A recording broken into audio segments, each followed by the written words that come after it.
What's going on? What's going on, YouTube? Thank you so much for tuning in to another episode of Welcome to Texas Podcast. Thank you so much for all the new subscribers, all the day ones, all the likes, all the comments, all the feedback. Thank you so much. It's greatly appreciated. Thank you so much. It's finally here. I'm about to introduce Warden Wise to the room. Uh, and we go from there.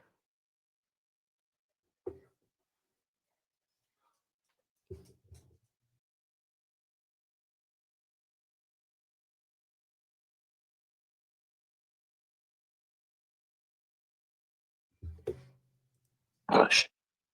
Oh, nice to meet you, sir. Is How this are you Warden tonight? David Wise? Pretty good, sir. How you doing tonight? Now, this is Noel, right? Yeah, it's Noel, sir. Nice to meet you. Noel, good to meet you. Yes, a lot of How's it going? pretty good, sir. Just interested in the Alabama prison culture, and I know you have a lot of experience and knowledge in that field. Yeah, somebody was trying to call me and messed up your feed there. No, All no. right, go ask me that again, sir. Oh, just like myself and many others, we're interested in and intrigued by the Alabama prison culture system. There's a lot of stuff going on out there, and people are trying to bring awareness, like myself and many others. And I know you're the man that has a lot of knowledge and expertise in that field. You have Yeah, I don't. For some reason, the volume won't go up on this thing. But anyway, yeah, I spent most of my life, adult life, working for the Alabama Department of Corrections. Of course, I've been retired 15 years now, but and a lot has changed. A lot has changed since I've been retired, and since I worked in the system. I guess I'm biased, but I think it was a much better system back in the day than it is today. It's crumbled, and the main reason it's crumbled is due to a lack of staff to, be there for protection, be there for correction, be there to try to move people forward, and the ones that can get out to get out. But I started my career back in 1983 at St. Clair Correctional Facility. I opened it up as a team of correctional officers, and then of course I moved on to Limestone, where I spent 21 years at Limestone, and I was everything at Limestone. I was a officer, sergeant, lieutenant, captain, deputy warden, and I was even the acting warden for a while. And then I retired at St. Clair. I was a warden at St. Clair when I retired. Yeah, so you see, that's the thing, that you have real extensive knowledge in, man. You spent 20 something years at Limestone. 21. 21. And they've run Limestone. They've started sending the max custody inmates there. When I worked at Limestone, it was a minimum medium facility, even though you did have people there for life sentences, and we did house all the HIV inmates. That's back when they segregated HIV inmates from the general population for protection. And of course, they did that. That's been gone for many years now. I think about 2014, the courts mixed them in there, and so you don't even know if the guy in the cell next to you's got HIV or not, or the guy your cellmate. And then you've got it's just changed a lot. So back then, at least you knew where the HIV inmates were. And yeah. Now it's just they're everywhere. You don't even know who they are. Could they be working? No, you've got a certain percentage of the population that has the HIV virus. Of course, they do have those medications now, but those medications are extremely expensive. And I don't know how much the state is putting into giving those medications or what. Exactly. How you doing, young blood? I'm just hanging in here. What's up, Ward? What's up, young Ward? blood? I remember young I'm just blood. taking it easy, man. I know you Good do. Deal. Good deal. I'm glad you're on the show. Yeah. It's good to hear you again, man. I'm glad you out of that place and doing good.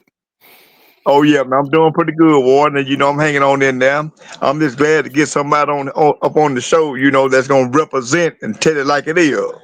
Yeah, well, I don't have no problem telling it like it is. Like I say, I can't say a whole lot for the last 15 years inside, but I keep in touch with people and I talk to people and I talk to inmates in the cell blocks. Y'all got cell phones down there. Hey, I ain't gonna say one. 'Cause I don't want to get transferred now. no, I wouldn't transfer you. But yeah, what we was speaking on for about the last 4 or 5 weeks about that. Do you remember that documentary about Turned Out in Alabama? I do remember vaguely some of that. I think I watched some of that. Yeah, with that, what was that, Mark Moore or whatever? Yeah, Mark Moore and David Mendenhall. Oh yeah, I remember David Mendenhall. He was a little liar. Good God, he was a liar. That boy was like like, I don't know. I guess I got to watch my language on here. But that boy was kind of like one of them women in a bar that goes around from man to man and stirring up trouble. That's what he Yeah. was like. He was like a penitentiary, for lack of a better term, bitch. Mhm. It is what it is. I mean, we heard. Yeah. I heard. What it is. I heard. I don't know do you remember an inmate called Charles Allen Hips? I vaguely remember him, but I can't say that I remember him right off the top of my head. But I do vaguely remember him. Yeah, he said the same Yeah, thing about. Yeah, he's yeah, probably about right. He's pretty old convict, ain't he? yeah. He did like 30 years in all of what he just come off not long ago. Yeah. Mhm. Okay.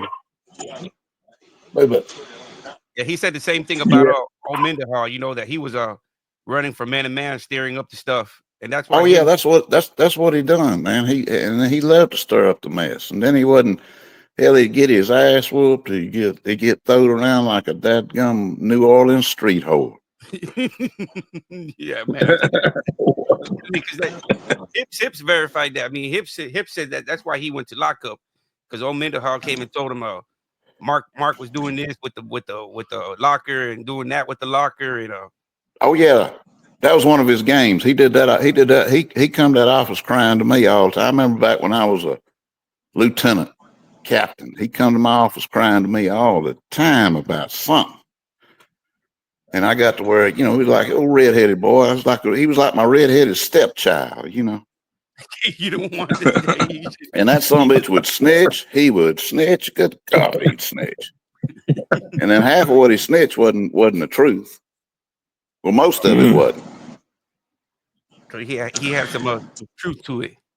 He had issues, man. That boy was morally bankrupt, bad. Yeah. But unfortunately, a lot of folks in there are. And then again, in there's a lot of good people in there that probably shouldn't even be there, should be given a chance. And then you turn over the other side of the coin, there's people in there, if it's up to me, they'd never let them son bitches out. Never. yeah, yeah. You see what happened to that young guy down there, Warden, that stayed. Yeah, it was Daniel supposed to Williams. EOS, wasn't he? It was supposed to EOS the next day or something. Yeah, the next day. And then thing about it, he just had I think he had like a small, a non-violent crime. Yeah. Yeah. Yeah, I remember that. Go ahead. I'm sorry. Yeah, and they had the guy that actually was that was doing this to him. They actually found this young cat here on this inmate's bed. So apparently they didn't do a count or something went wrong.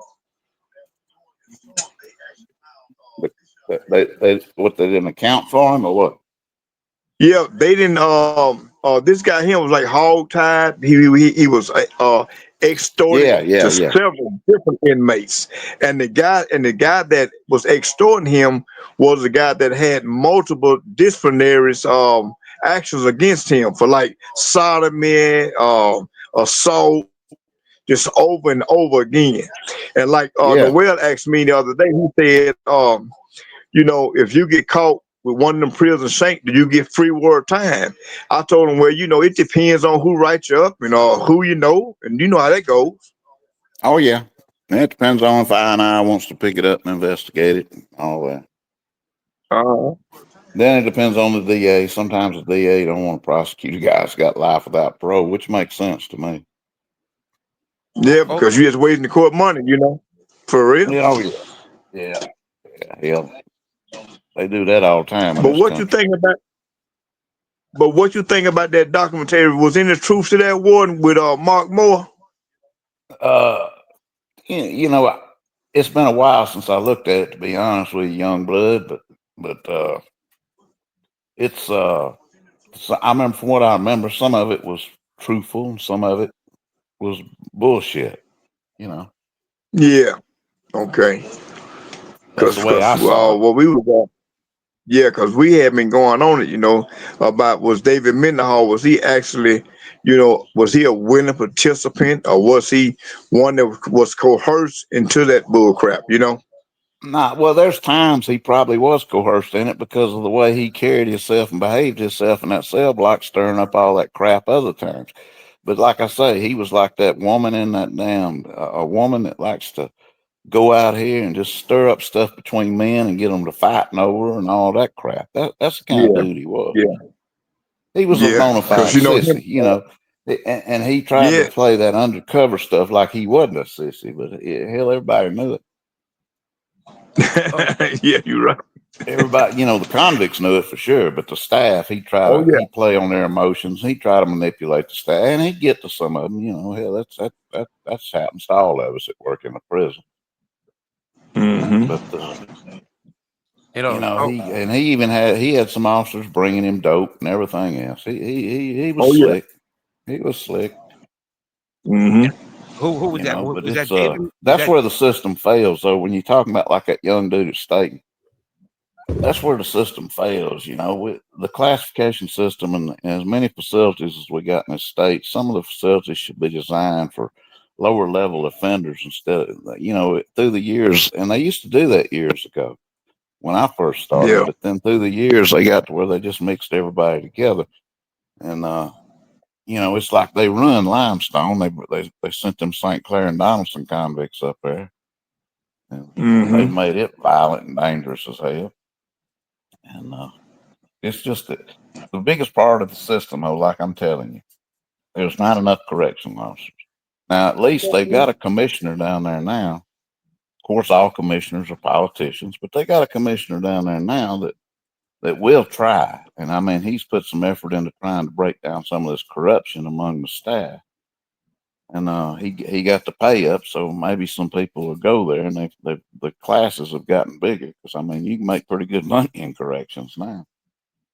Yeah. A lot more than I made. You made oh, that money. I made a little, not much. Well, hey, what do you think about the Lamarck Moore situation with him saying that the first thing he wanted to see was David in the morning, and the last thing he wanted to see was David at night? Oh man, he was in love with him, I guess. They fall in love now. They will fall in love, and they will kill Yeah. for that sissy. Yes, It's sir. That's unreal. right. It's unreal. Yeah. To Mm-hmm. me, I don't have no problem if a person wants to be gay. That's fine. You gay, but as well as I Exactly. do, a lot of them guys come in there. They're not gay, but they get there and they get the gay fever or something, and but they fall in love. Mm-hmm. And he loved that boy Yeah. just like you probably love your girlfriend, your daughter. He loved that boy. Yeah. So, do you remember Lamarck Moore?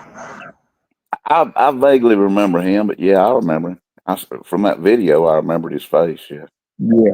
Okay. Because see, I think he actually either he EOS or made parole from St. Clair. I think at that time you was the warden at St. Clair at that time by 2008 or Yeah. Oh, 2009. yeah. I was there. 2008. I was a warden there from spring of 2007 to the fall of 2010. Okay. Yeah. And they was gonna send me to my good old friend, Mr. Culliver, was going to send me to Fountain. And I said, no, I ain't going to Fountain. I'll just retire. No. Yeah, Culliver.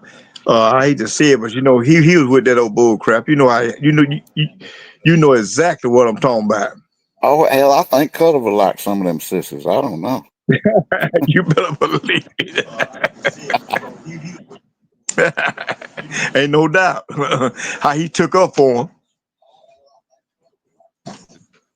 See, Warden Wise. See, a lot of people are interested in this documentary because of this part right here. I don't know if you can see it on the phone or on your screen. They telling me, hey man, this white dude, he's blood also. You know what I'm saying? So I felt like, well, hell, he had to show some type of heart, but by us acknowledging him as blood, I pushed that lust to the side. As far as Bloods come, they wasn't with that shit. They had told Lamarck and JG time and time after again, you need to quit fucking with them sissies because that's making us look bad. It was football season, and every motherfucker in prison gonna watch football. A lot of satanic stuff on the wall inside one of the dorms here. The captain and the lieutenant, they come around to do daily inspections of the whole dorm. So they go in the closet and they see all this shit painted on the wall and they go off. I mean, they have a fit. Until we find out who vandalized his room, there'll be no football. But he is a blood, so nobody can't go cludge him out. Another blood come to me, say, hey man, you know who put that shit in that room? I said, nah, who? So he tells me, he say, Blood did it, the little white boy. So I'm like, what? Once again, Mark sees the opportunity to begin his mind game. I walk him around the prison compound. We talk. I basically let him know, you know what I'm saying, how I had felt betrayed by what he did. Basically, I just made him feel guilty. I started to put my plan into making. So I let him know that I want him to be with me. I let him know that I want to have sex with him. I let him know I want to lay with him. Been drinking, been smoking some reefer or whatever. And I go to my little brother's cell, or I call him my little brother Mark. This is my righteous dog, you know what I'm saying? He comes in. So I asked him, I said, man, you know what you did could have got a lot of people messed up. So he like, yeah. He doesn't make it any better. He jumps right in. I said, what if we rape you right now? How will you like that? He started crying and begging and pleading. You know what I'm saying? Mark, I don't want to be like this. I don't want to be gay. I don't want to. But at this time, you know what I'm saying, I'm out of control. I don't want to hear nothing, no talk. My little brother, he jump up and he slap him real hard. And he done got serious because he really wanted to be with this person all alone. I tell him to turn around. So he moves slightly. I tell him to turn around again. He still doesn't want to turn all the way around. So I said, bitch, if I have to tell you to turn around one more time, I'll break your jaw. So he turns around. Like put his hands against the wall, like spread them like the police will make you spread them. I tell him to take his pants off. He doesn't want to do it. I punch him in the face. You know what I'm saying? I squeeze his ass cheeks. 2 handfuls. He tenses up. So I take my pants off. I mean, he's just sitting here the whole time. I had a pair of red and white Jordan with some red shoestrings. So I ain't got nothing on but these tennis shoes and my undershort. I give him the grease. And I tell him to put some on his finger. Stick it in his ass and you know what I'm saying, kind of like fuck yourself to loosen himself up because I know he had never been penetrated before. It was his first time. Just an old penitentiary trick that I learned from some old convicts. If he screamed rape, you know what I'm saying, he had grease under his fingernail. So he greased his own self up. You know what I'm saying? I'm just going to basically lie and tell him I've been fucking him. He's been my boy. Hell, they gonna buy it. You know what I'm saying? Hell, I'm gonna go to the extreme and get